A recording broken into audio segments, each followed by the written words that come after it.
Before we jump in, if you're serious about building a sustainable career in music, take a moment to like this video and subscribe to FiXT Academy. We bring in actual operators from within the industry to share practical insights you can apply right away. Excited to have a group of great panelists here today for our FiXT Academy December industry panel event, our final event of the year, discussing mental health and wellness in the music industry. Excited to have three awesome people here with me, Ryan, Marni, and Hisham. And just going to start with our mission here at FiXT Academy to empower artists to build sustainable careers in ways not previously possible to them. And going to start with an intro with Ryan, who has been a previous presenter here at FiXT Academy and has a long legacy in the industry with your work through Julien-K and Orgy and lots of industry accolades. But would love for you to just give a quick intro to any of your background there on your projects, but really to kind of jump off into the topic of mental health and wellness and how that has shown up in your life. Awesome. Yeah, thanks. Yeah, I think that, I started playing music at kind of a late age, maybe, 17, 18, from a small town in the middle of California called Taft, which is outside of Bakersfield. And when I moved to Bakersfield to kind of be in a real band, the guys that I started playing with were Jonathan Davis from Korn was my lead singer.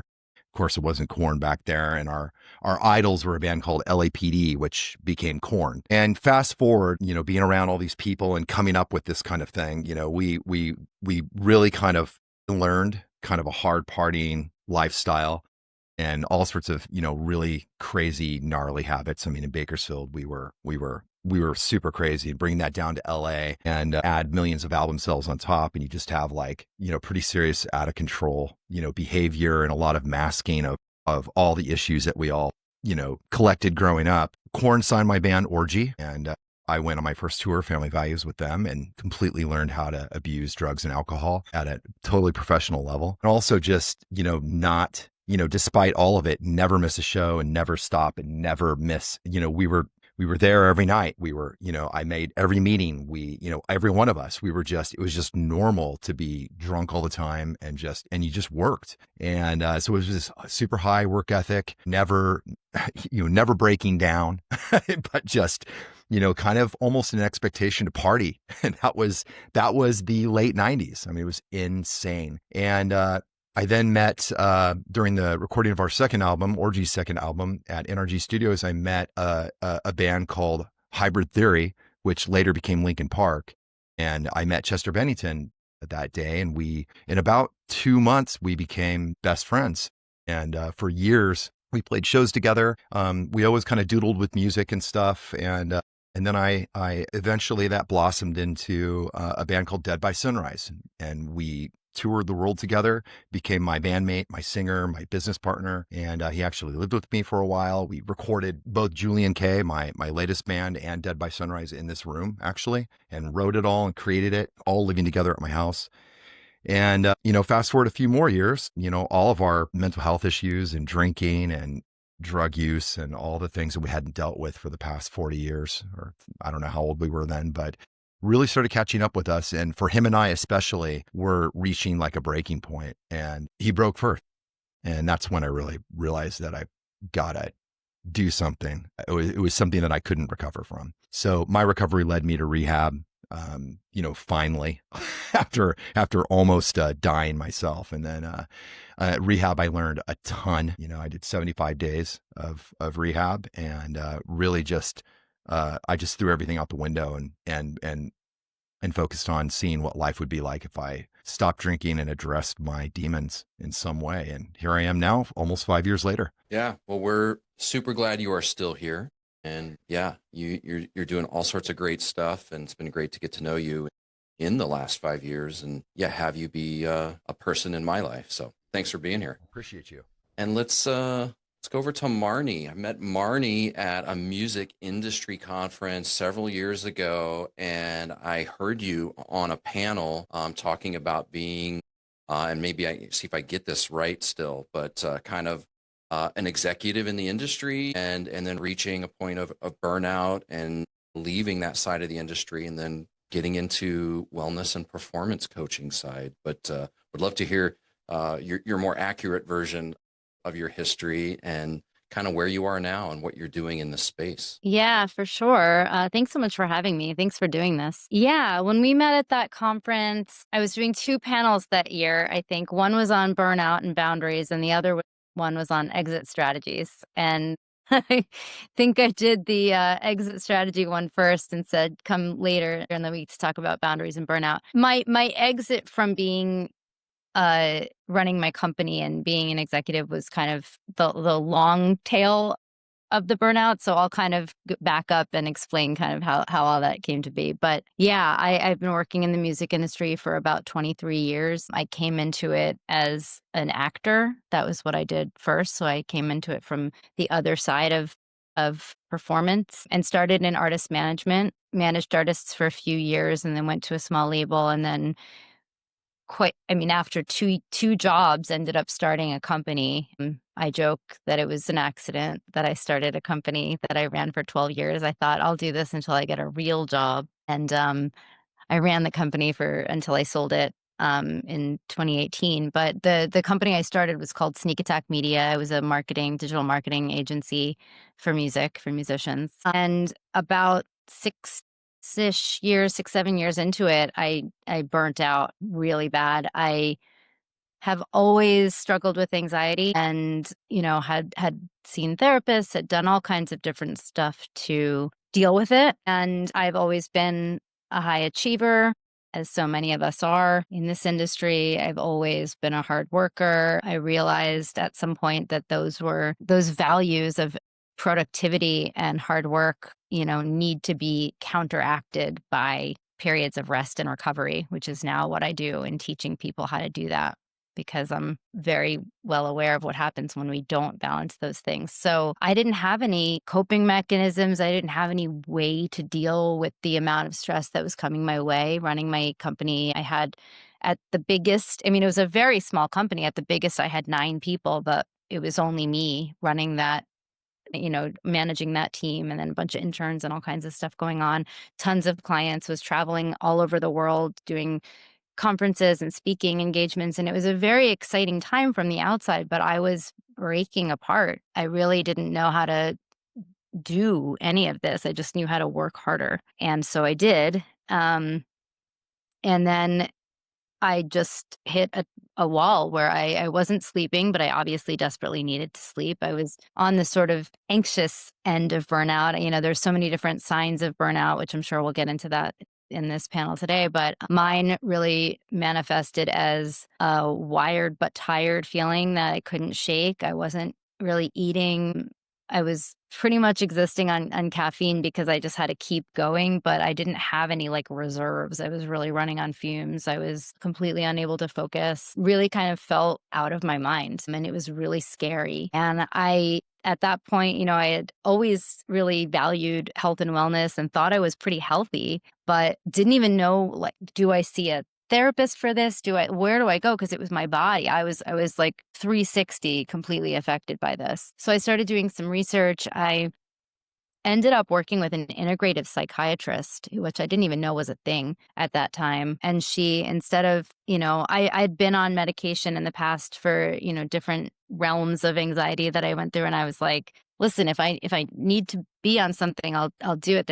I just want to fix myself. But I feel like there was something kind of integral that needed to be shifted before I did that. And she really helped me through that and helped me understand what I needed to change in my life. The way I was eating, definitely the way I was working, the way I was living, having some ways to regulate my nervous system. And from there, I started working with some other practitioners and figuring out for myself what that looked like. And when I started feeling better, I was, first of all, so grateful that I didn't have to shut down my company and leave the industry, do something completely different. I really wanted to help other people through this, or better yet, I wanted to help them not get to this point. And I started researching, what could I study? What kind of certifications could I get? Was it becoming a therapist, or I'm running a company. I can't go back to school full time, but I ended up discovering coaching and health coaching specifically, and did a year-long program becoming an integrative nutrition health coach. And then from there, that was 10 years ago when I got that first certification. And that kind of set me off a path of studying other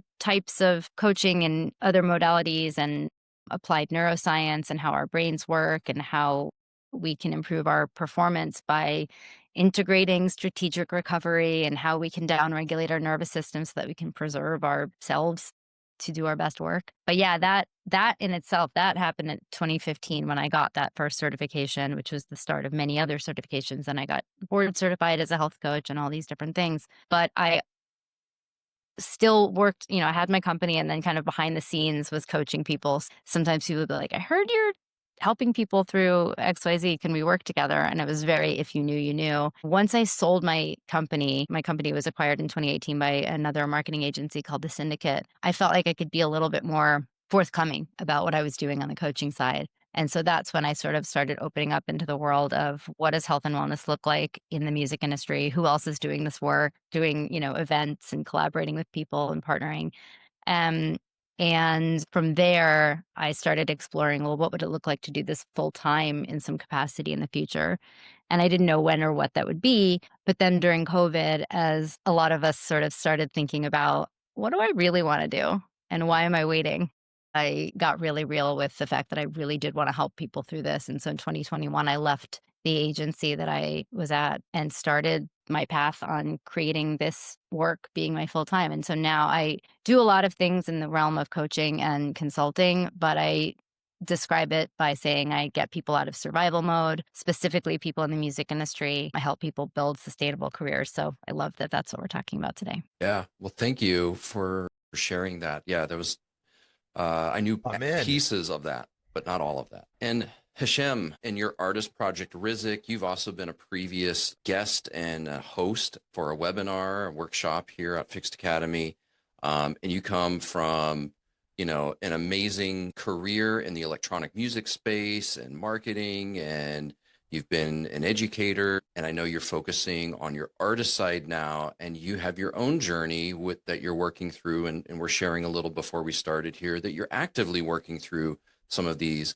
But would love to, see how you would like to take the intro into where you're at now. Yeah, I mean, I can be relatively brief for this. I mean, I am the textbook example of what's known as a shadow career. Anyone who's ever read the Julia Cameron book, The Artist Way, very popular book for a lot of creative circles. I'm a textbook example of that. The shadow career, for those who don't know, is this idea of you being adjacent to the thing in the arena, not quite participating. That's me. I've been a lifelong musician. I never took a quote unquote seriously until I was like 18, 19. And the plan was to be like a session drummer in the age of plugins becoming better and better. So I was like, oh yeah, that's some hard work to find. But also not having enough fortitude and vision to really understand like the depth of what I wanted to do. All I knew, frankly, like especially having Ryan here is kind of a trip because like someone who grew up like me as a preteen teen during the TRL era, seeing like bands like Orgy and like the Family Values tour was like mythical to me. Like I'm too young for that, but I want to be part of that shit, right?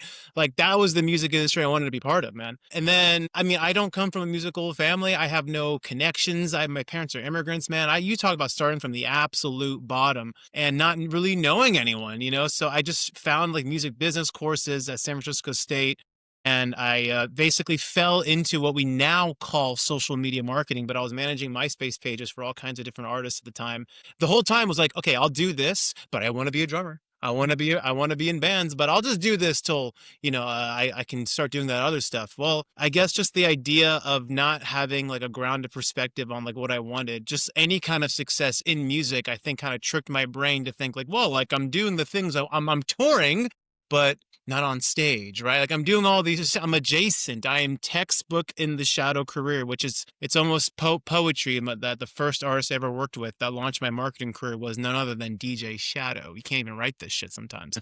But that like literally launched my marketing career. And look, I was experiencing the externalities of what I thought I wanted, right? The touring, especially at the time, I just got fresh out of college. Like my social media was on fire, going to all these cool exotic places and whatnot. But I never grew up playing the drums being like, man, I can't wait to be a marketer. Like, I just kind of fell into it. And also like having like family approval, like, oh, good, your music business, forget the music, but music business we like, right? And after we sold to Universal Music in 2016, I'm just, again, another textbook example of, for whatever reason, I just couldn't come to terms with like what I really wanted. So I started teaching at schools like Icon Collective, Musicians Institute, just being around other producers and musicians. And again, almost envying them. Like, man, I wish I went to a dope music production school. I wish someone guided me along, which, you know, talk about mental health. I think a large reason why I was so called and still called to like educate and teach and that kind of stuff is healing an old child wound of like, well, no one really like guide. If only someone was like, let's see, you're in every band at school. Your hobbies include have you thought about being a musician, dude? Like, no one like really guided me in that direction. So I definitely feel like I'm healing an old wound, but when I started my educational programs, etc. But something really changed around 2018. I was like, all right, like I've been in enough bands that have imploded, right? I've always been the drumager in every band I'm in. I'm always the one bringing the most resources, doing the most. I think I'd like to explore a solo project. And at the time, after being around with so much electronic music and playing in so many like rock and metal bands, my solo project was like the extreme opposite of like, let's just make piano music, like solo piano. The stuff I was falling into in that whole Berlin, Icelandic, you know, neoclassical scene. And I achieved early success. And by success, I'll use that in quotes here, because it was success through metrics. I got on playlists and I tricked myself thinking like, oh, wow, like I'm killing it. Like I have all these passive listeners, but no one knows who the hell I am. People just listen to me for a vibe. I'm no different than the guy that's playing on the street and that you like, hey, cool, man, here's you know, here's $1. I'm just a vibe in the room. And that kind of really messed with me because once I wanted to grow out of that, the algorithms penalized me for that. They're like, no, we only want the piano stuff. I was like, oh, I guess I must suck at all this other shit. I only do good on the piano stuff. And that led to like another rabbit hole of like, just like, who am I? What am I doing? Fast forwarding to today. And then we were talking about this all, you know, before this whole thing started, like ever since I committed full time. And I mean, I gave myself particular boundaries and restrictions. Like I say no to marketing work now. I've retired my educational program. I only want to get my back against the wall and be creative about how I can earn creatively, which in this modern age is challenging enough, right? So like, all right, I'll play drums for whoever, whenever. I'll produce music any way I can that can earn me some income, but I have an artist project. But even then it's like, well, do I present myself as like a drummer, as a piano player, as a live electronic performer, which is frankly my residual marketing brain still controlling me. And I realized that paralyzed me so recently, as in a couple days ago. I took a hiatus off of social media for the last 6 months. I couldn't take the comparison trap, the idea of low metrics making me feel like I sucked. You know what I mean? And I went to Jordan to visit some family. I walked the dunes of Petra, the dunes of Wadi Rum, which if you don't know what that is, if you've ever seen the movie The Martian or anything that there's a big desert dune, etc., like that's where they filmed all that stuff. So I literally walked the desert, and then I remember I came back being like, things got to change. I have to go away. I have to disappear, and I have to grow underground where no one can watch me. Just the other night at 2:22 a.m., I woke up in the middle of the night with what can only be described as an anxiety-induced episode. Relatively mild, but the message was clear. I'm holding too much in. I'm holding way too much in, and I need to literally not release from a promotional marketing standpoint, but just get it off of me, just to get the stuff off of me. And on Monday, I kind of broke my rule, which was like, the marketer was like, dude, you have 6 months. You have this big impact anticipation. You can come back with this cool campaign. And at a certain point, I was like, dude, no one cares. Like, no one's that invested. And also you can't control how people perceive you. And as a way to kind of give a middle finger to like my marketing brain, I was like, I'm going to spoil this 6-month window. I'm just going to post something with no plan. And I did. And it felt so good. And the next day I was like, what should I post now? Like, I want to post a drumming video. Like, you can't do that, but you're supposed to be this live electronic guy. Like, fuck you. Here you go. Here's a drumming video. Like, cool. I'm just breaking my own rules to kind of get rid of this residual marketing brain and tapping into like, what do I want to be about? And just put me in a box later. I don't even know what box I want to be in. So the mental health stuff we're talking about today is very apropos because, man, there is a spiritual journey that goes with truly being the only one that believes in what you're doing and like just feeling like, no, it's worth something. I know I have something here. And even though everything around me is saying, do it, don't do it, the walls closing in financially, emptying the bank account, like, getting what I need to go all in, man, that feeling of the walls closing in and then getting just enough breathing room because I got a scoring gig or I got this drumming thing. Woof, okay, cool. I have 2 months. Got to make the most of this. Like, it's very different than like, oh, I got this paycheck coming in from someone else. I got a retainer like I used to have. Now it's like, I got shit, dude. Like, I literally have like the next month or two and like, that's it. And maybe it's a rite of passage, but now I'm entering the whole, like, you really do have to lose your mind to find your soul thing, because there is something about, like, I don't think I'm crazy, but at the same time, the world is kind of telling me I am, but that might be why I'm on the right path. Like, I don't know. You just have to have like faith in what you're doing, man. So I bring this up just to let you guys know, like, today I am no subject matter expert. I'm going through this shit probably just like anyone else, and I can only share how I'm processing it. Yeah. Well, thank you, A, for being here, and C, or B, for sharing and being vulnerable as all of you are with your stories. I have questions, but before I prompt questions, I just want to see and be mindful. We have an hour here to go. Do any of you want to respond or jump into anything each other shared? Like, I saw a lot of nodding and like understanding whatever everybody else was saying. So if you guys even want to just jump in on what was shared so far, the floor is open. It took every ounce of mental strength for me to not go, fuck yeah, I know. Like, when both of you guys were talking, I was just like, oh my God, I just wanted to like give you a hug, Hisham, and I'm just go like, dude, your authenticity is crushing. Like, that's the path. You rule. You're like rad. And so I was just like, and everything, Marni, like, it's just all the struggling with burnout and the effects of it and everything, and the way it affected you physically and all this kind of stuff. Oh my God, I've been there. For me, it put me in rehab. You know, the effects of burnout and the effects of all the stress, like when COVID hit and I was in full blown drinking mode, the drinking like almost wasn't even the important thing. What was important, or what the thing that was really affecting me, was me, you know, and all the damage that I was doing to myself just by carrying all that, you know, the death of my best friend, you know, COVID hitting. I also own a bunch of businesses, like normal businesses. So they all closed because of COVID. So I'm like, who am I now? I can't go on tour. I can't put out my album. Ryan closed. I'm closed. Ryan closed. And all I was left with was a bottle of wine in my nice house, sitting at my pool with no one that could come over and play with me, you know, and it really hit me. I'm like, this is what I'm left with when you take everything away. And I'd gotten to a point with the stress where you really registered with me what you were saying, Marni, was I couldn't, when COVID hit, it was when all this stuff started happening. Like Zoom all of a sudden became powerful, and we were all quickly becoming expert webcasters, you know, and doing all this stuff from home. And there were festivals and stuff we were supposed to play and all this kind of stuff. And what they said was, hey, film an acoustic song. You guys just play it and send it in. And we're going to do like a virtual festival. It was just kind of like hey, sorry, everyone, COVID happened. It took me 3 days to play an acoustic song and sing it. I couldn't get it out. I was incapable of being a musician. That's how fucked up I was. And so, you know, you better believe, you know, I get what you were saying. So both of what you guys were saying, I was just like, yeah, oh my God, these guys are nailing it. So, dude, you verbalized something like four words. Who am I now? Like, that's so deeply relatable, dude. And like, I understand the danger of attaching just like in the same way we are not our thoughts, et cetera, et cetera. It's like, I think just personally how like I felt like I was always in the shadows for so long. I was always being like, I'm a musician too. So I've always kind of banked of like associating my identity with like, but I'm an artist, I'm a musician. And I've quickly felt the dangers of that. Like, if you just attach yourself. So someone asked me recently, like, if you just removed all that shit, who are you? I'm like, cosmic tourist. It's more like here we are. Like, I just want to see the world through an interesting lens, and in a way that allows me to do something that I feel like I was kind of built subconsciously to do. But overall, it's more like, cool, Earth, conscious experience. Might as well make the most of this shit, you know? That's so real what you, like, both of you, what you said. And yes, I was like, oh my gosh, everything you're saying.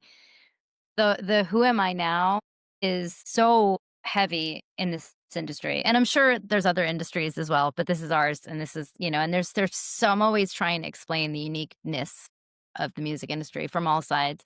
But one of the things certainly is that we're a member of a kind of community in so many different ways. And we're a member of this, we have like for lack of a better word, I mean, it really is kind of like a ticket, right? To whatever is happening. This is our ticket, whether it's I'm a musician, so I should be here because I'm a musician, or I run a marketing company, so I have admittance because of this, right? And when you take that away, well, why am I here? Am I still invited? Well, who am I? I don't know. I'm a daughter. I'm a wife. I'm a paw parent, right? Like, who am I as a human being is something we don't really get to talk about a lot, because if you say, tell me about yourself, the first thing you talk about is your work. And it's not, it's normal, I think, in other industries as well. But for us, we're so passionate about it. And I'm so fascinated by passion driven people, because we can't help but be tied to our work, because is why we get up in the morning, and that's beautiful. But also, to your point, when it goes away because of whatever circumstances, COVID was a pretty extreme one, who am I now? What am I here for? And that can spiral out really quickly. Absolutely. Absolutely. With a little bit of imposter syndrome going on all the time. Yeah. All the You know, time. like especially, or when you actually have some success and you walk into all these situations. And I always feel, including doing things like this, I'm just like, I'm just a dumb kid from Taft, California. I don't know, what am I even doing? But you really have to, that is total imposter syndrome. Like, why should I even be here? Why are these people here? There's a line, down the street to buy tickets or to get into the door. What is going on? Like, I'm always shocked. And that's weird. To figure out the subconscious role in all of this, because look, like it happened today. There are some days where I don't know why, but it's always the blinds. Whenever I open the blinds, and like I have this studio that my living room is now like a live room, and like again, I poured so much like effort and money into like making that thing like this vision of a live room. But whenever I open the blinds, a lot of mornings I get hit with this like, you don't deserve this, right? Like this is fucking stupid, right? Like who are I don't know why. And it's like, that is not like it's like if anyone's ever read the book, The Untethered Soul by Michael Singer, like there's this idea of like the roommate, chapter 2, I think it is, like this, like if your subconscious was like your roommate, like, would you want to live with this roommate? And I'm like, hell no, dude. Like, and sometimes like, I struggle with this idea of just even like the worthiness of it. And I don't know why it's there, but Marni, to kind of pick up on what you were talking about a little bit, like I've also just learned to be, I went from like announcing on every rooftop, I'm a musician, damn it, like look at me that way, to like being very protective of who I let know about that. It's one thing, even like family, how's the music going? Like, do you really want to know?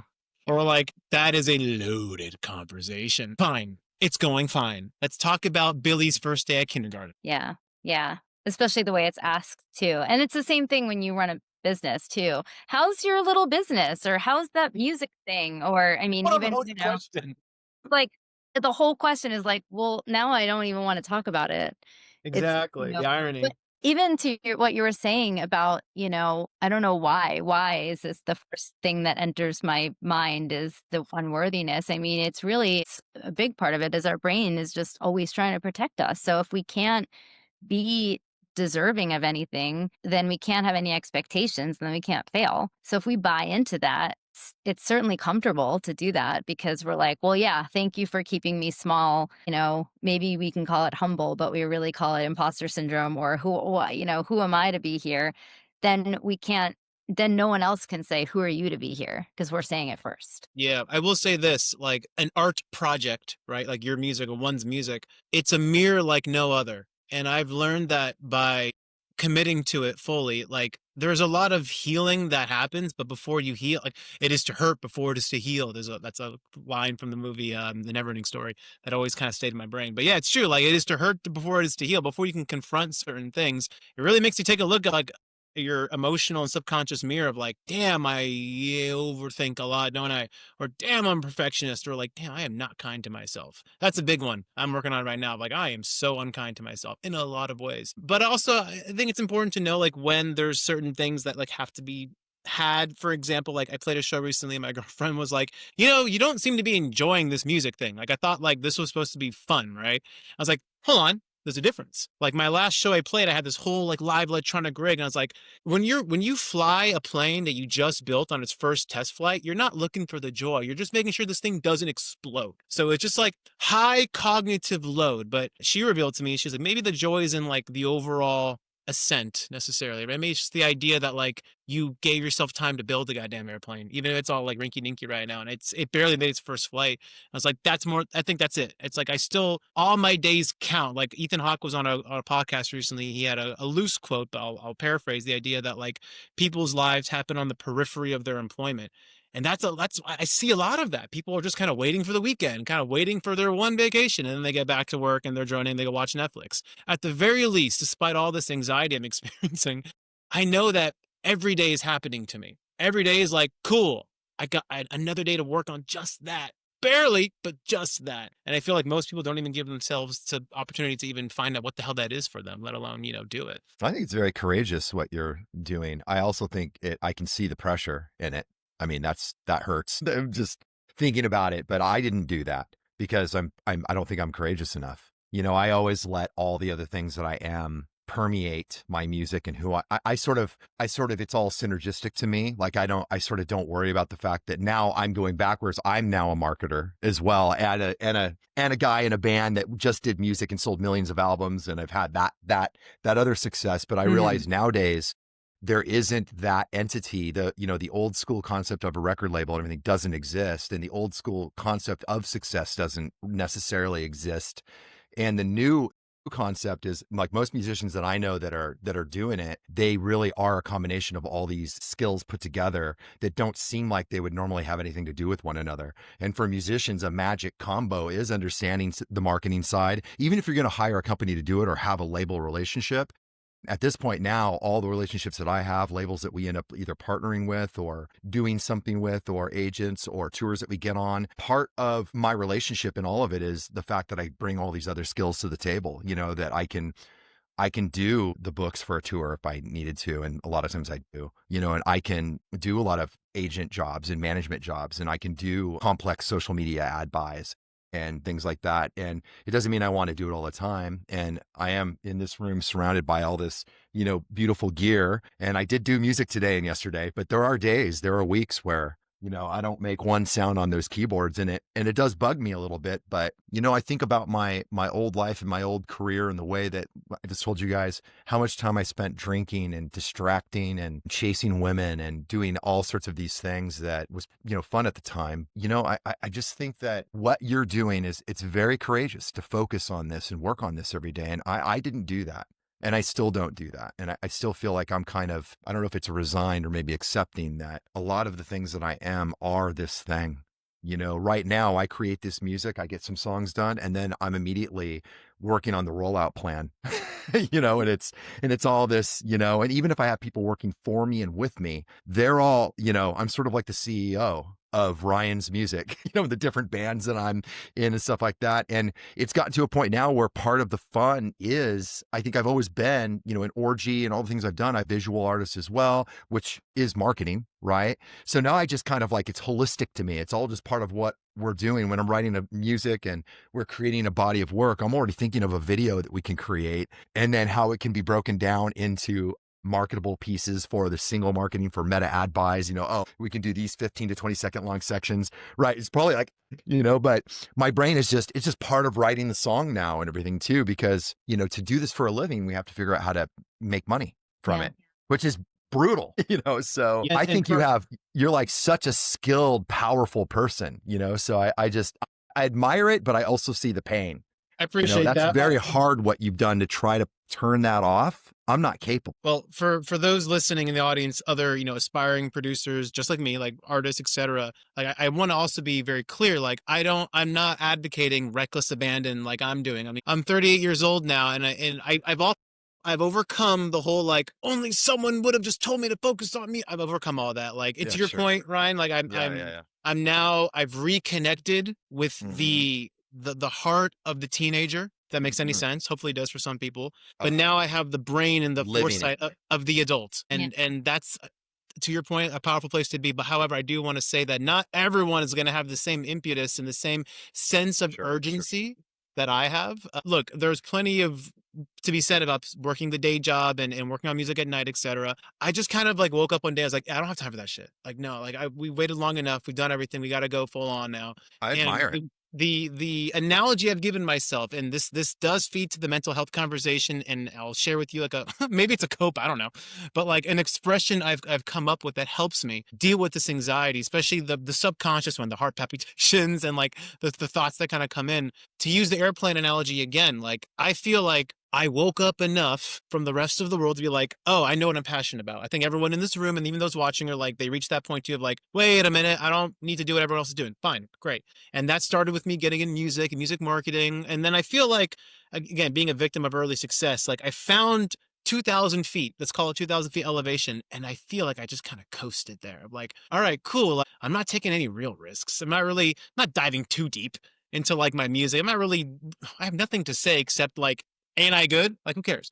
And then I feel like in the last year, I've gained more altitude, right? Like this plane I've been building, I've been diving extremely deep onto like core philosophies of me as a human being and how they are translated musically, right? And I'm getting deeper and as a result, higher and higher in elevation. And the coping mechanism I'm having here is whenever like you fly a plane, one of the first things they tell you is don't look down. Obviously, right? And I feel like whenever I subconsciously or those thoughts come in, that is the equivalent of me looking down. And the higher I go, the scarier that shit is. The higher I go, the more I believe, hey, this plane can go, man.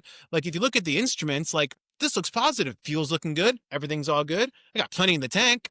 But for whatever reason, I look down like, holy shit. Like if something goes wrong, that's a long way down. So I've been coping with this notion, this mentality. I even wrote it on the thing put on my fridge. Just like, don't look down, dude.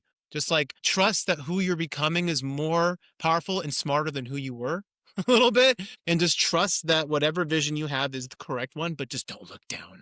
And that's kind of my metaphor. The deeper you dive, the higher your plane goes. But yeah, the scarier it looks when you look down. Good analogy. That's just how I deal with it.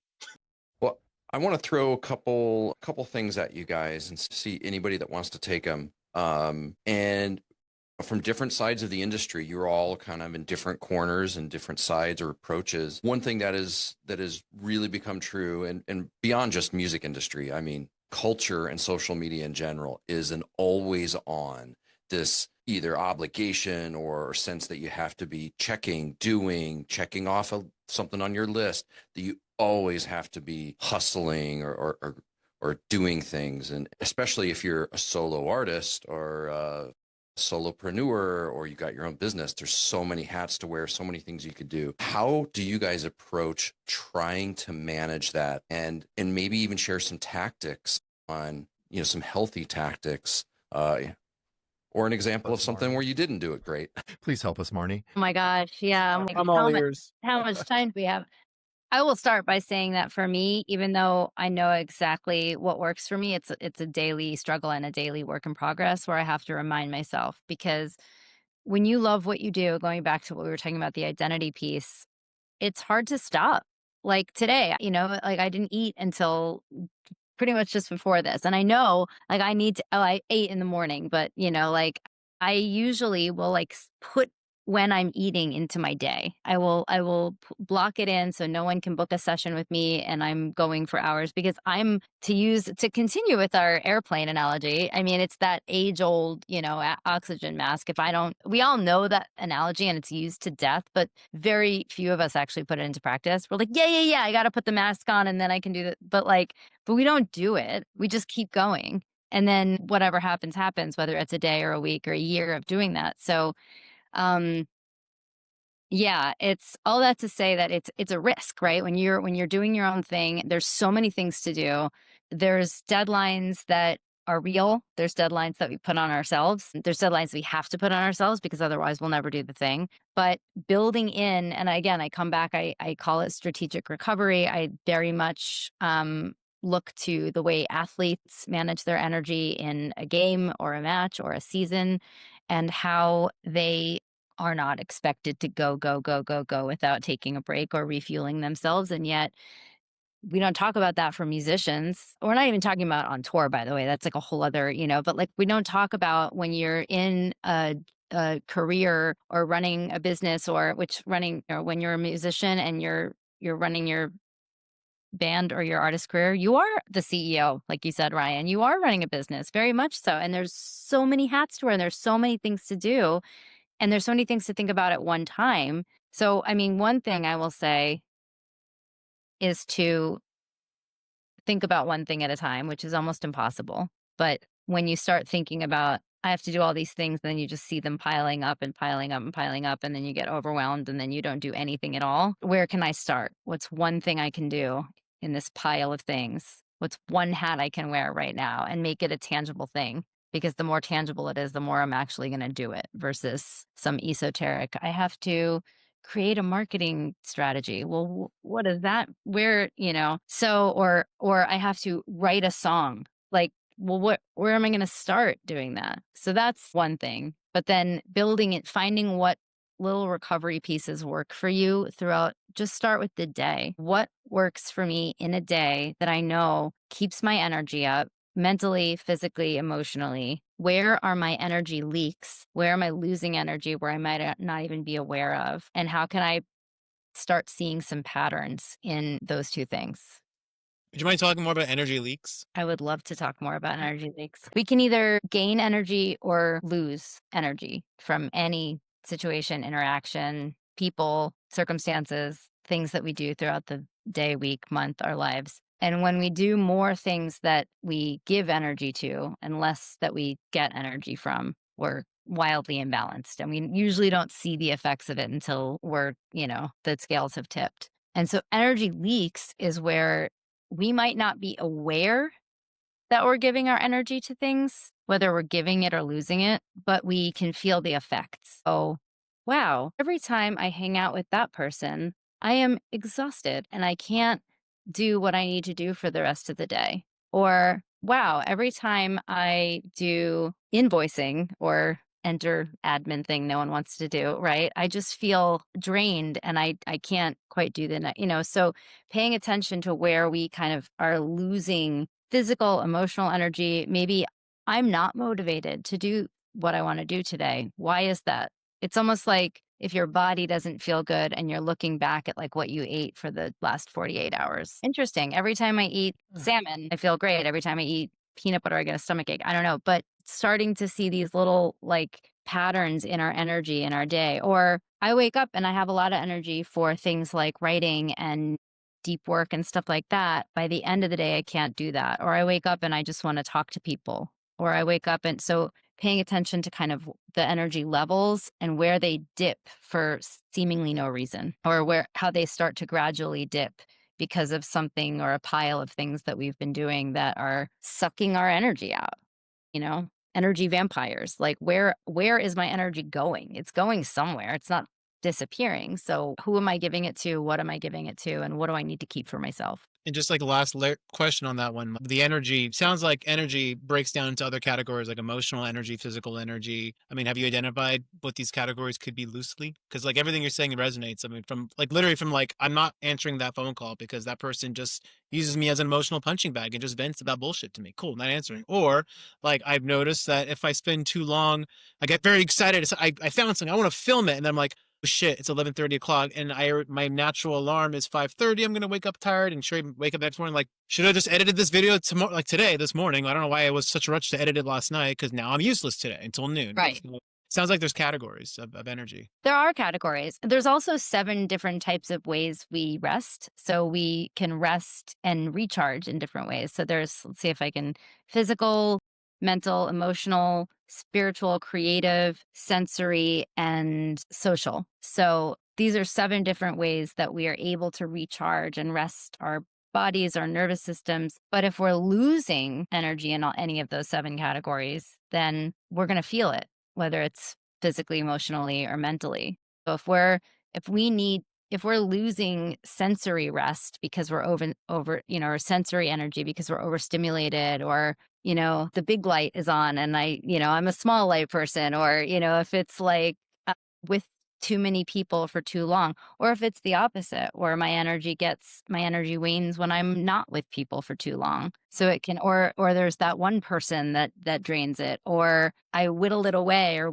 witter it away on replying to text messages that are taking my attention and my mental energy and maybe some of my emotional energy as well when I needed that for this creative work that I was doing. But I gave it away. I resonate with a lot of that. I've entered a zero tolerance policy with a lot of those things. Like, just to follow up with that, like, for instance, I've noticed whenever anything admin, franchise tax board, taxes, business stuff, it's not even like it makes me like want to vomit and cry at the same time. Because it's just like, ew, the construct, ew, the little box they forced all of us into. Hey, welcome to Earth. Time to start paying your tax. Just that whole notion of like, we never had a choice in that. And just like this extractive, just like this anonymous, like, just fucking take, I've outsourced it now. There's someone now that I've just like, I love it. Now, whenever like I get an email from someone, I CC her and like she answers, I'm like, money well spent. Oh my God. Money well spent. Everything else, like the video editing, James, to your question, all this shit the artist's responsible for now, I've just accepted like, dude, it's 2026. Like, we're all supposed to be super multifaceted. Yeah. Fine. But like the other shit, like, oh no, zero tolerance for other stuff. I can't have it. Takes too much energy. It sounds like a lot of reflection is needed or would be healthy. And if people aren't doing that, that could be a starting point, is to take just some time to reflect on some of what you were saying, Marni. And also I wrote down as you were talking, you need to take time to reflect on these things, where you're getting filled with energy and where it's leaking or going out, but also setting boundaries. I know for myself, I'm so excited to come back in January because I've time boxed my calendar and letting all of my teams know this is when I'm available for this. This is when I'm available for this work, because I have some competing priorities. It's like, I can't be in 3 places at once. So here's when I'm here, here's when I'm here, and here's when I'm available for calls. And the ideal week will be, we'll see how reality interacts with that plan. But I have let everything just become constantly responding to the urgent. And I've been in super disciplined systems, and I'm really effective in systems. But things have gotten so busy and crazy. I've been pulled and I'm like, I have to get back to like a system that is intentional.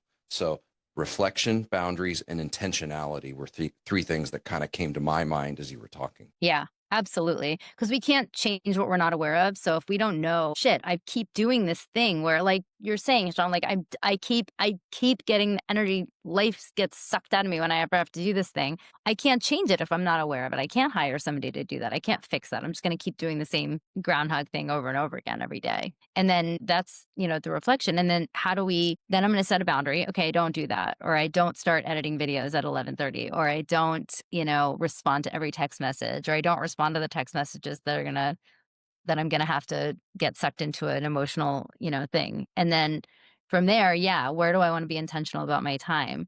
This is something that I've been saying a lot lately, but if I look at your calendar and your bank account, that's going to tell me what you value. And if we're not, if we're not real with that, then can't I change. learned that in rehab, and they said that you love what you give your time to.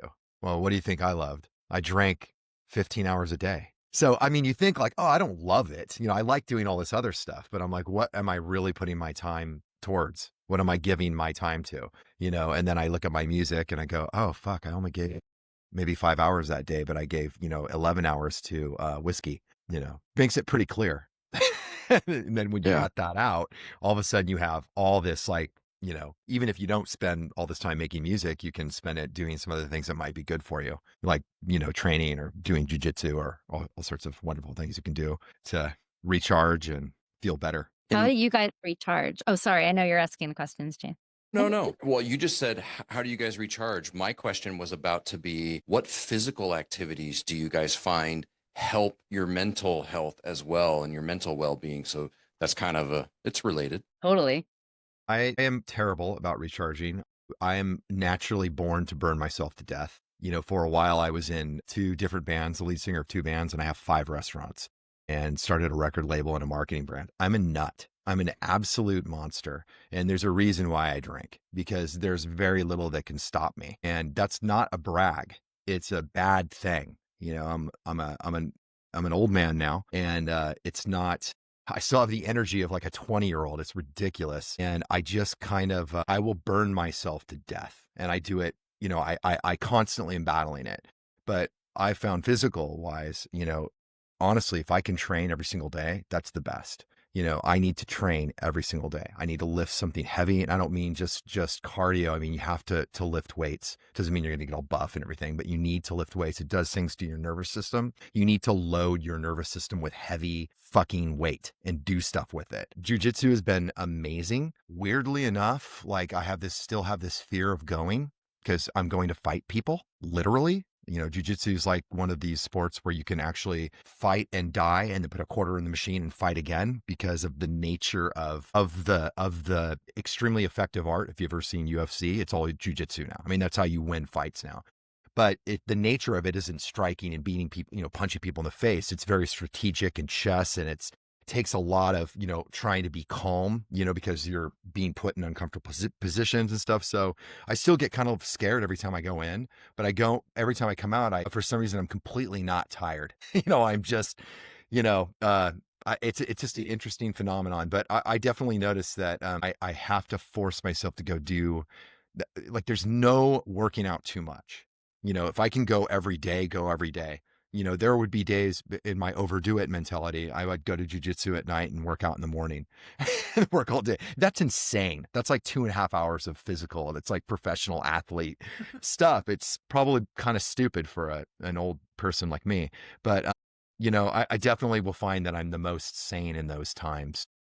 That's physical is huge. And then if I'm really smart and really disciplined, meditating, which before I went to rehab, I thought this is not a physical thing, but I figured I'd throw it in there just in case Hisham hasn't tried it. But meditation, even 10 minutes a day, is not perishable. So the more you do it, the effects of it don't go away. So when you learn what it is, when you learn that all you're doing is you don't have to be into like some spiritual journey. I mean, you can do that if you'd like, if that appeals to you. But what you're doing is training your brain. You're allowing things to happen. You're allowing all this crazy to come in. You're just noticing it and you're letting it be okay. I mean, I'm really oversimplifying it, but you're really training your mental capacity and your nervous system to allow life to happen and for you to witness it and have some calm about it. And that is extraordinarily powerful for people who are crazy, who I think anyone in the music industry probably has a little bit of crazy in them, or else we wouldn't be doing this job. True. It really does. It taps into your default mode now, your default network mode, where you're part of your brain that is kind of just being and observing and absorbing and taking stuff in. And that is really important to practice because it helps us be able to downregulate our nervous system in a shorter amount of time. But it really is. It's a different form of training, meditation. Yeah. It's great in the moment, but it really is it's mind training, and it helps. Think about it. It's like working out. You work out your muscles and you work out. I train also to be on stage. I still tour like I'm a kid. I just got off of 3 months of touring around the world, literally like a couple weeks ago, and I have a baby. So, I mean, it's high stress. Like, yeah, I come home to a 2-year-old who I'm obsessed with. But I love my baby. I could talk about my baby for the next 45 minutes. Wait, what's your baby's name? Poppy. Nice. My God, that's so cute. She's the best thing ever. Follow Ryan on Instagram. Sometimes you get to see some of the dad mode come out. I'm definitely going to do that. I love it. I'm definitely doing that. And that's by the way, I had a baby, and that is also a wellness destroyer. A wellness destroyer. All your systems will fall apart the minute that thing comes home, that little chicken with she was as big as my hand, a little premature, like a month premature. And she couldn't stay on her back, right? So they barely sleep anyways. They sleep all the time, yet they're always awake. It's fucking maddening. So literally, dog. If you're ever going to start trying crystal meth, I'd recommend that for 6 months because you don't get to sleep. We're not recommending that. I felt the same as I felt when I was partying all night. It was, except without the party, except I had like a little person. So point being is that is a wellness destroyer. So for me, I'm in that phase right now where she sleeps now through the night sometimes. And, I'm kind of having to relearn a lot of those things. Like I'm having to relearn oh, wait a minute. Okay. When I go to jiu-jitsu, I actually come back with more energy. Okay. I should do that. Despite the fact that I'm fighting a 200+ pound guy who's crushing me and hurting me for 5 minutes at a time. And I'm trying not to hyperventilate because I'm getting crushed, and I'm looking for his elbow so I can pull it under and do something mean to him. And, some sort of technical, interesting, fun thing, or choke him or break his leg or whatever it is, but not really. That's good. And I need to go do that because that helps me have the energy to come back and be a dad. You know what I mean? It also helps me to have some calm because, as we know, James, kids are not calm. My daughter does not give a shit about how hard that song was. Yeah. This, did my mic die? You're good. It did that thing again where I hadn't touched my screen. Oh. Consoles there. Dude. Yeah. So that's an interesting thing. I mean, honestly, people ask me about kids and stress and all that kind of stuff and mental health and everything. I'm like, honestly, I think there's zero downside to having kids. I mean, there are some conditions that make it maybe not as good. You got to have a great partner and all that kind of stuff. But, I think that it's an interesting thing because since I've had my daughter, weirdly enough, I am even more productive than I was before her. And believe me, I don't have less time, or excuse me, I don't have more time. I have so much less time, but it's forced me to be ruthless in my execution and work. I don't mean ruthless as an individual, like a mean person. In fact, I'm nicer than ever because every woman is my daughter, and every dad I look at as potentially like this father loving. So I've changed. Like, it's made me a nicer person. I used to be much more mean and much more knives out. Let's go. Like, get out of my way or I'll kill you. And I'm ruthless with my work now. I sit down and I'm like, synthesizer, you are not the boss. I get down there and like, I'm going to play with you. I'm going to have fun. And I'm going to be a kid right now. And you're not getting in my way. Digital audio workstation, you are my bitch. You're going to do what I want you to do. But we're going to get something done. You know what I'm saying? Because I only have a little bit of time before this little monster comes in and wants to, jump on me. Weirdly enough, I think it's been really helpful. All right, that's actually a conversation I'd like to have, like, man to man with you. Like, we can do that. That's like a topic that comes up a lot. I mean, at this point, I've put that part of my life in optional mode, and like the last thing I need on my back is I have a dog that like I take care of like a daughter, and like that's just enough. Yeah. Right? Like she's a very secure dog. So she doesn't ask much of me, just a couple walks, lots of love. That's fine. But onto the question of like, recharging, I think I'll just break it down back to energy, to kind of piggyback on what Marni was kind of talking about. Cause I've kind of broken this down now, and then 3 categories as I heard you guys talk. There's like charging up, there's staying charged, and then there's recharged. Mm-hmm. Like for me, like charging up means I'm already pretty ruthless about protecting this sort of thing here to the best I can. Like part of the reason why I get up at 5:30 is that I need to start my day very quietly.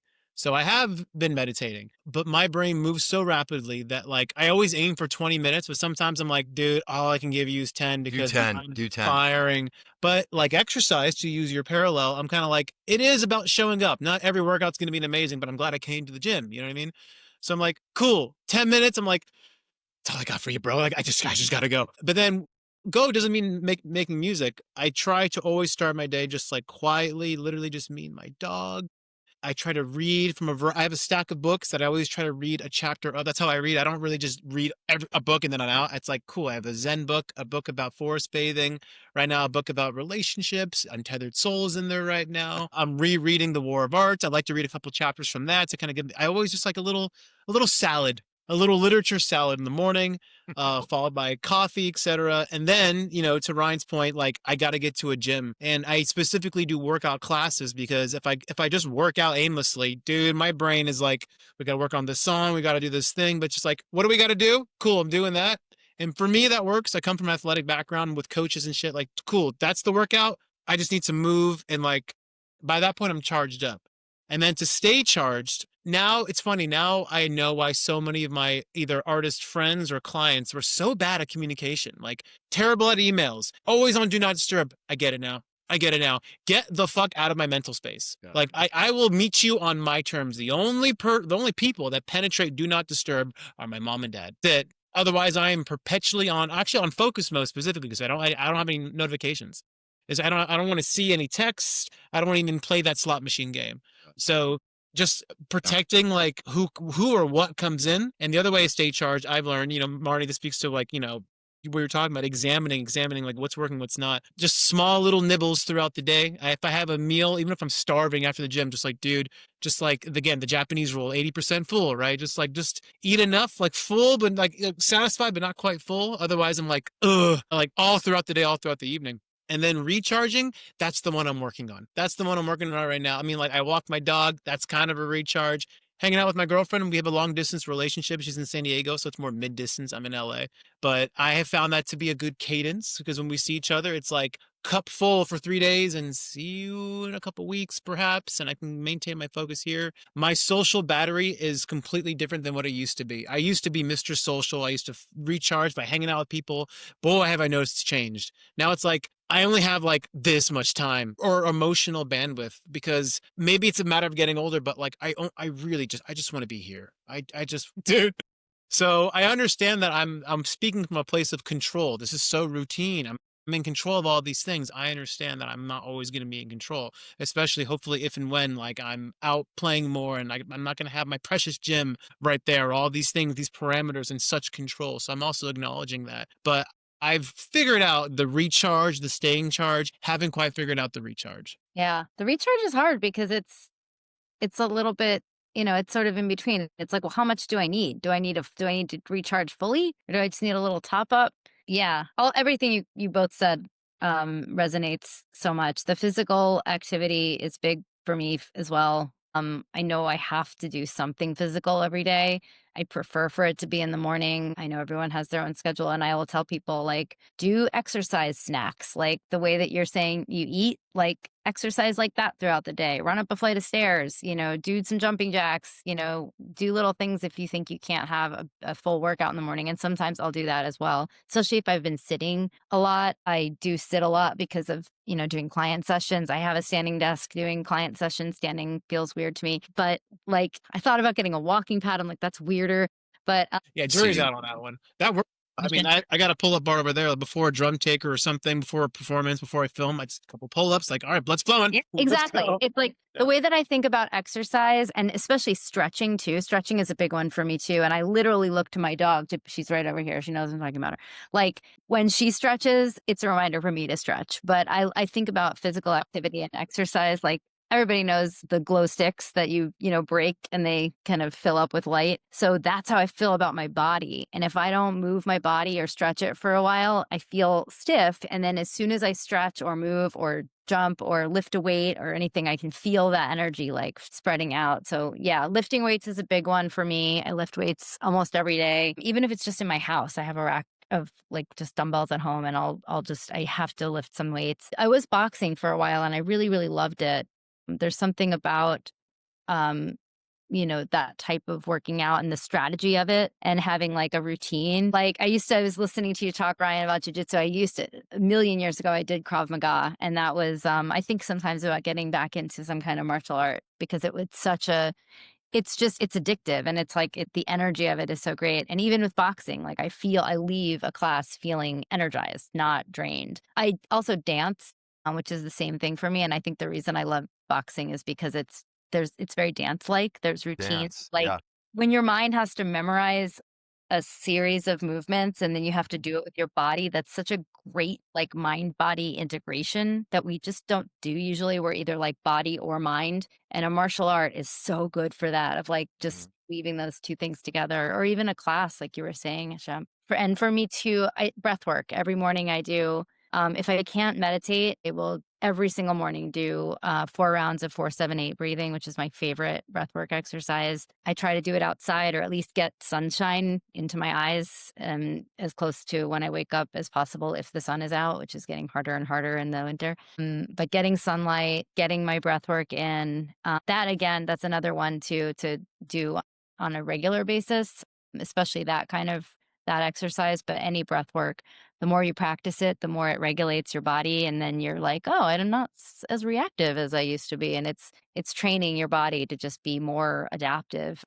I talk about stress. Like I have this, like talking about it with the ledge of tolerance, where we're walking, going about our day and then we just fall off. Right. So that the breath work, the meditation, all of the stuff that we're talking about extends that ledge out, lets us tolerate more before we flip out. And nutrition for me, like eating enough protein, especially in the morning, is hugely important for me.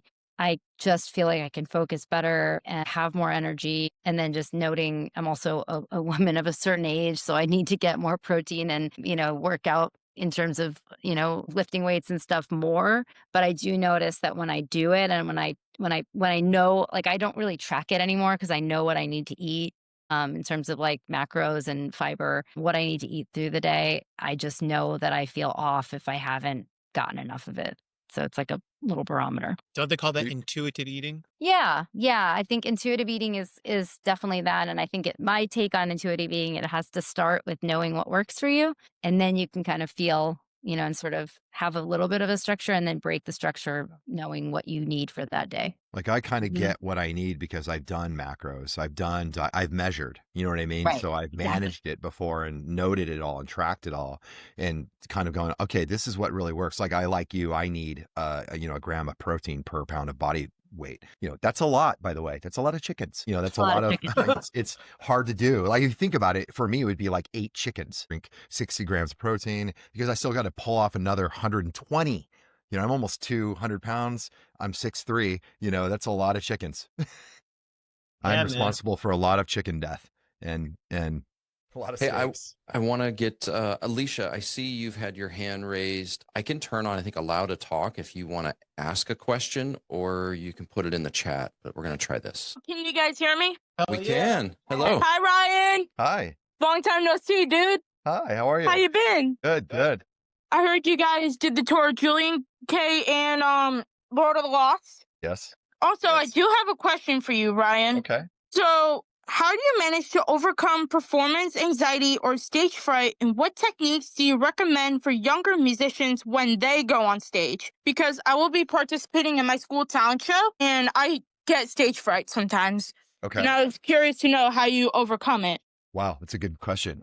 The first time I walked on stage for an arena show, which was Orgy's, I think, second show. Yes, our second show was at an arena on Family Values. Ridiculous. I threw up in the trash can on the stairs on the way up. And that's kind of how I handled it for a long time, was by drinking and throwing up. And I do not recommend that. That's horrible. And that's just, again, me not implementing any other systems because I was just a kid who didn't know. The way I get around it now, and I think this is really applicable for any kid or anyone who's inexperienced with it, is I'll be completely honest with you. I'm performing tonight and I had one rehearsal. Oh, yeah, you said on Instagram about that show at Whiskey A Go-Go. Yeah. Yeah. So it's like a charity, mental health charity kind of event. I'm doing a lot of stuff today around this subject matter. And when we were kind of discussing how that was going to work, I said, hey, look, guys, there's all these rock stars playing and they're all really great. Everyone's a great singer. Some of them can just walk in and improvise. And I'm just very honest. And I go, hey, guys, I'm probably the least talented guy here. And the way that I fake everyone out that I'm good is I rehearse. So I prepare and prepare and prepare until I'm really confident. And a lot of actors that I know, they can say the lines frontwards and backwards. When they walk on stage, through the stage fright or whatever it is, the one thing that they know is they know the material and they know what they're doing.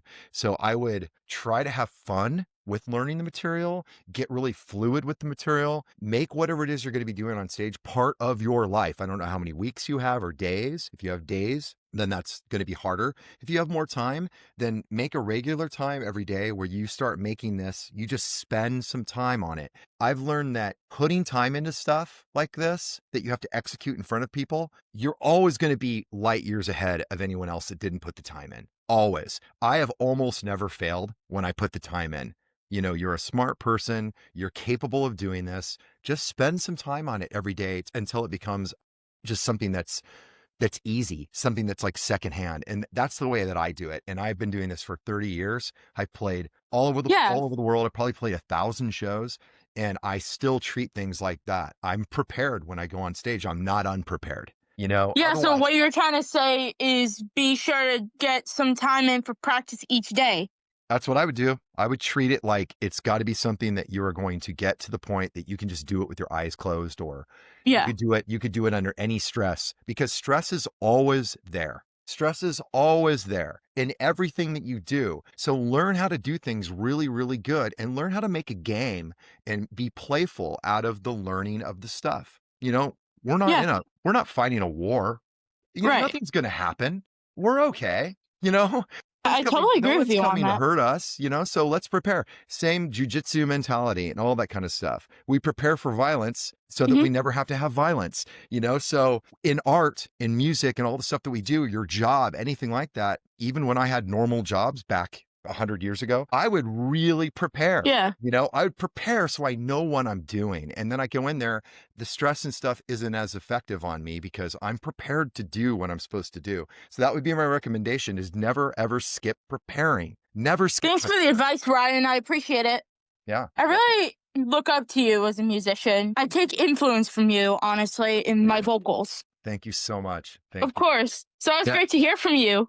Thank Always. you. Same. You take care of yourself. Yeah, and Thank you, thanks, Ryan. Alicia. Really Do a appreciate great it. job and prepare, please. Thank you. I will. Do I sound like a dad? Yeah, and thank you, Alicia, for your question. That was great. So we have a few minutes left.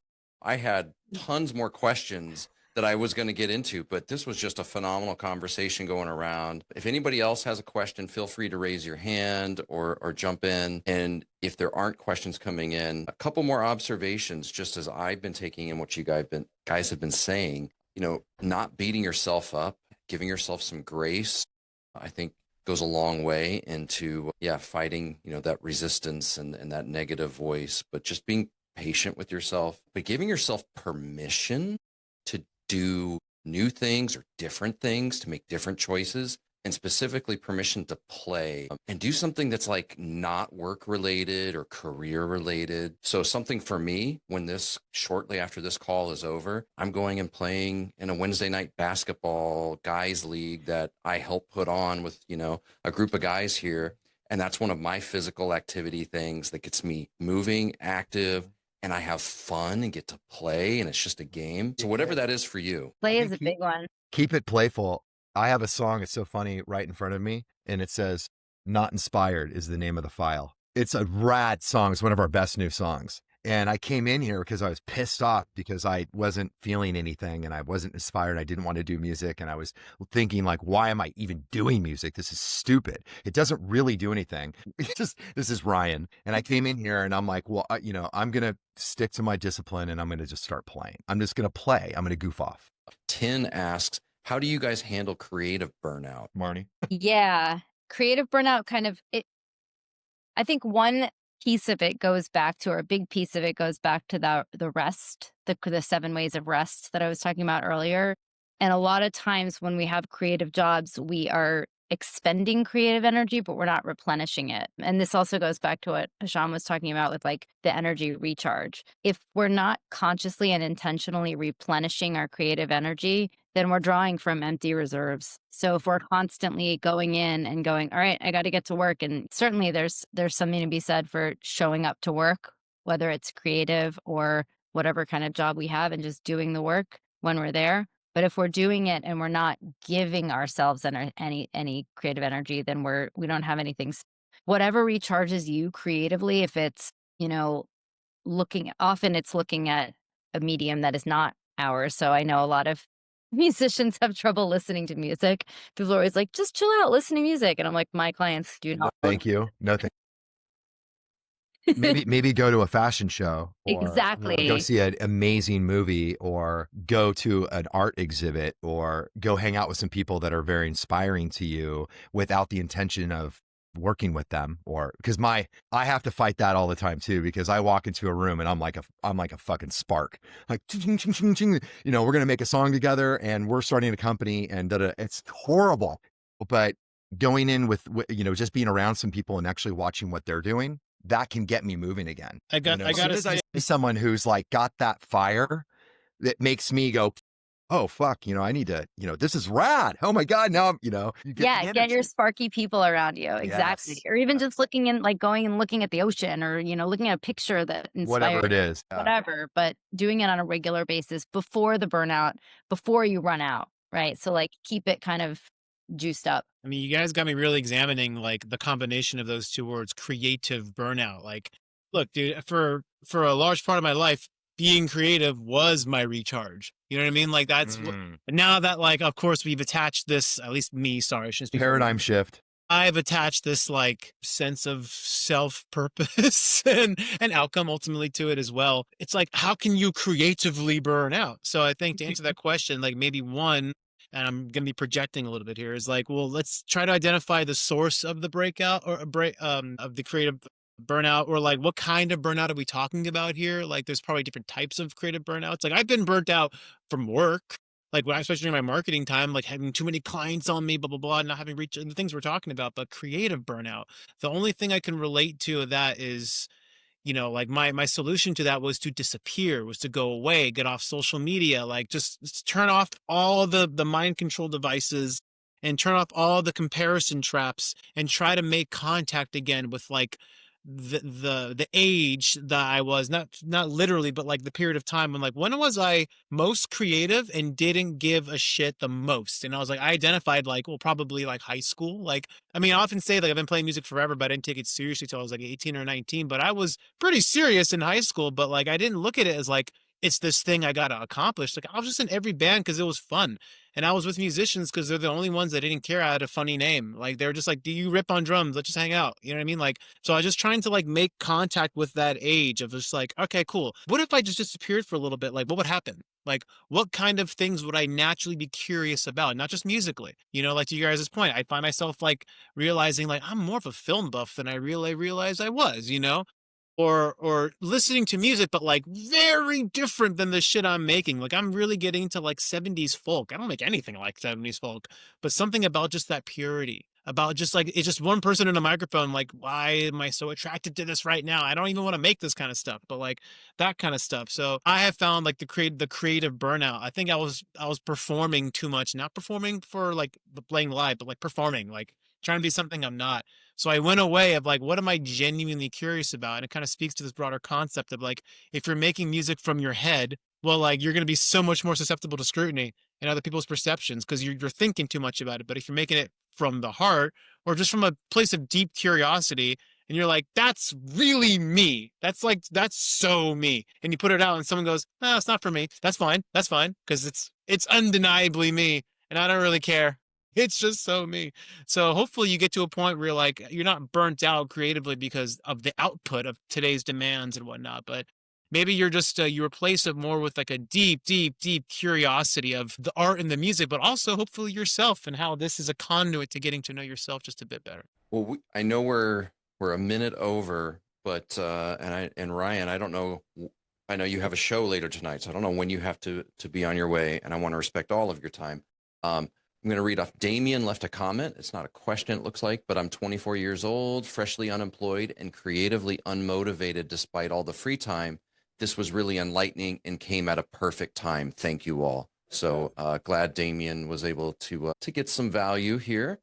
I wanted to like to ask you all to share maybe like one other tactic towards better mental health. But before I just turn over that last bit to you, one other thing that I have been thinking about as I was preparing to host this was wherever you're at now, if you're feeling down and you're going through something, you know, we were talking about physical workout, you're lifting weights, you're tearing your muscles down, and it's through getting torn down that you actually grow stronger. So wherever you're at now, as long as you don't give up, you get through this, you will be stronger and you will increase your capacity for what is ahead. So just don't give up. Like, don't give up on life. Don't give up on whatever you're doing.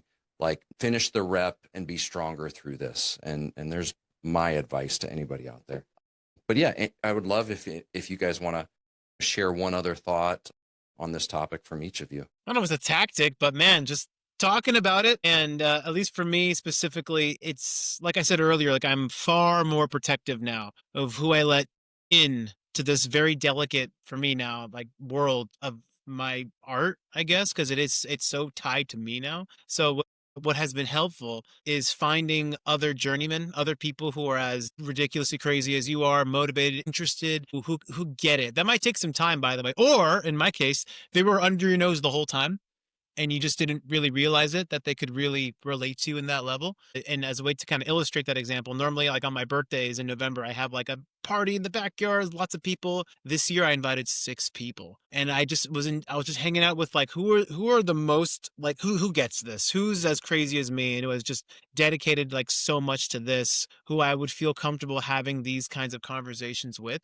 And you realize it's not the 40 people in the backyard. It's like the 3 homies who are like, or maybe the one new person you're like, I didn't even realize you were like so in it like this. So just having an outlet to talk about it, maybe not at this length or this depth, but just having some close confidants who can at least empathize a bit more, that, you know, what you're going through is not necessarily a unique painful problem to you. It's something that is part of the human condition, and being open to other people's ways of approaching it. Because I have now, it's funny, and I'll end with this, I'll kind of wrap up my whole thing. I went from like being that young whiz kid at social media and marketing to be, again, like literally like being the guy like, here, tell us what we should do. I think ever since I focused on music, I found myself being like, I am listening so much more to other people now, dude. Like, I'd rather hear from you guys now, because I've never felt more lost but also deeply inspired in my life at the same time. And there's only a few people who can understand that, and it may not be your like family or whatever. I feel like I've learned my family's role is to love me, not understand me.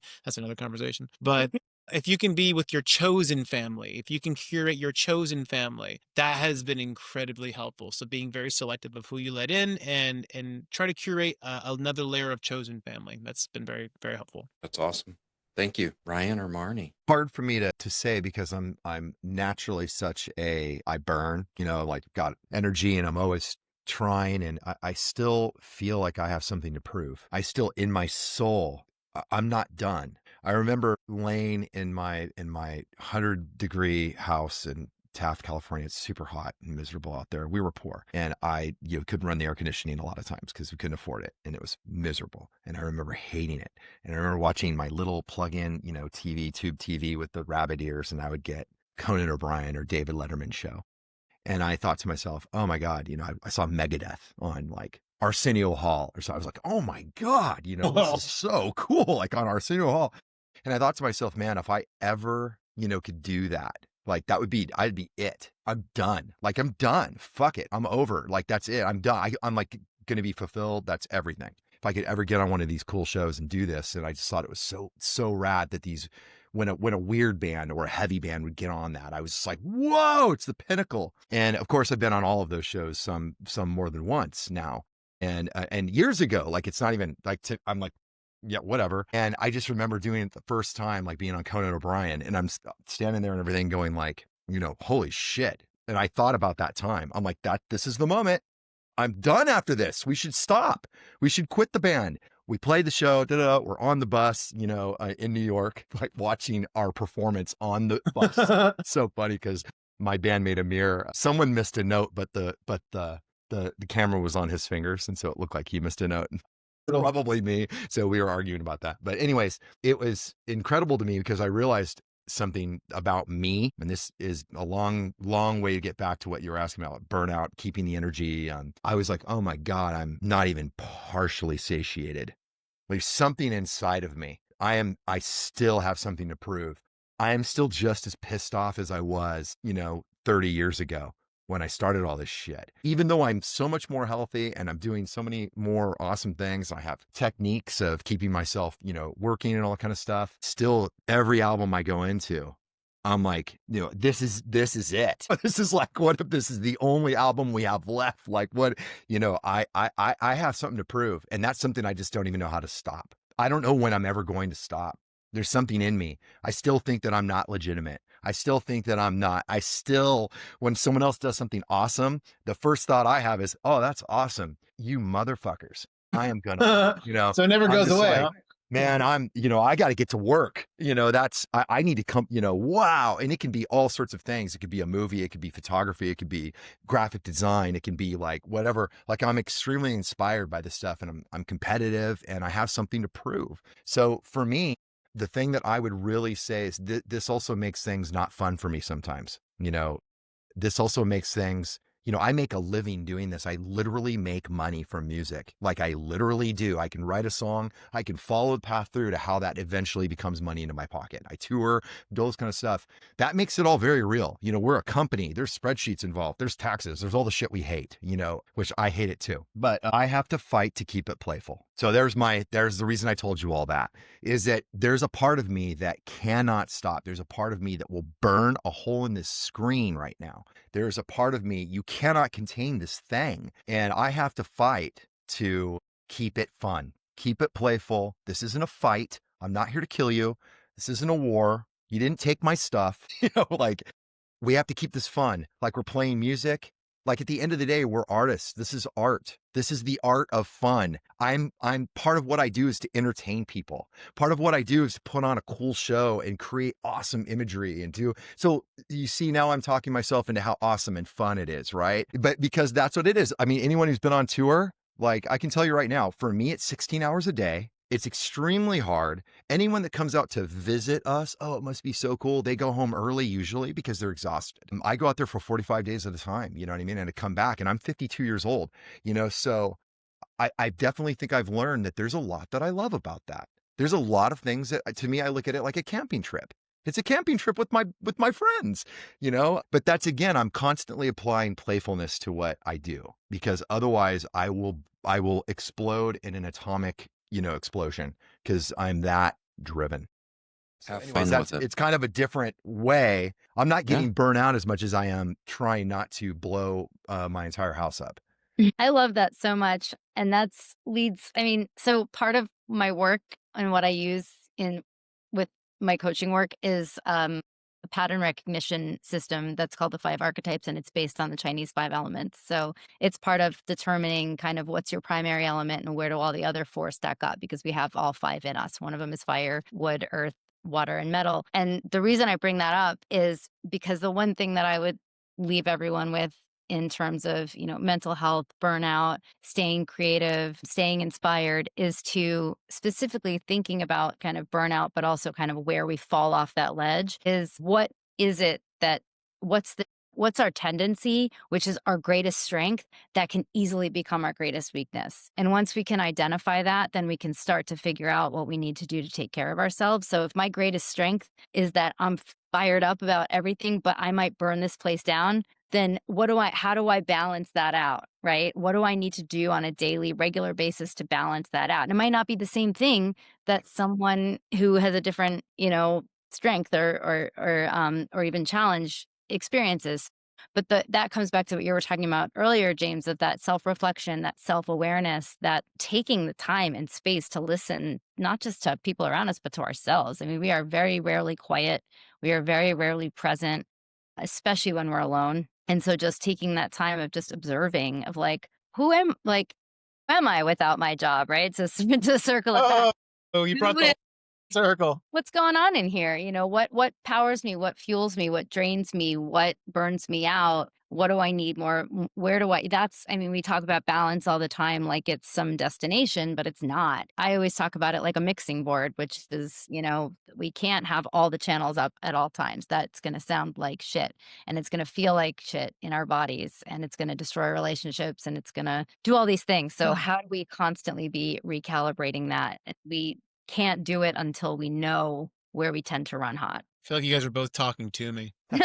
My psychiatrist told me, Ryan, you can't have all 6 burners on at the same time. You're going to burn something. There you go. And I was like, oh, good. Okay. So Yeah. I need to turn one of these down and this off and this off. So yeah, that's my battle. Yeah. That's the battle. Yeah. I mean, Wow. you codified it perfectly. Well, it was really actually helpful hearing both of those, just for me personally. I mean, like Marni, like what you just brought up, I came to terms with, of like one of my greatest strengths is like, oh, I'm a strategist, and but then I'm an overthinker, and that burns everything down and it paralyzes me. And Ryan, like, dude, like I said, like you come from like a mythical place when I was growing up, of like, that's the industry I want to be part of.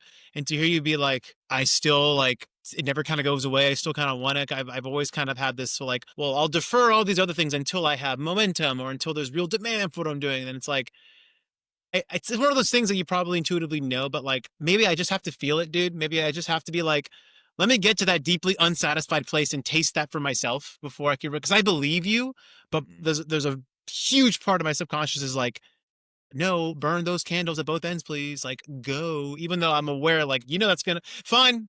Maybe I have to hit the wall. Maybe I gotta hit the wall. Well, this has been fascinating. I just get to be a fly on the wall at this conversation and interject a few little tidbits, but I appreciate all three of you for your time and insights and wisdom. And I am going to connect all three of you in a thread afterwards, so you guys can follow up individually and be there as a support network for each other. Because we shouldn't be out here doing this all on our own. So I appreciate all of you and for sharing it with the community that was here live. And we're going to be sharing this out online and get it out to more people.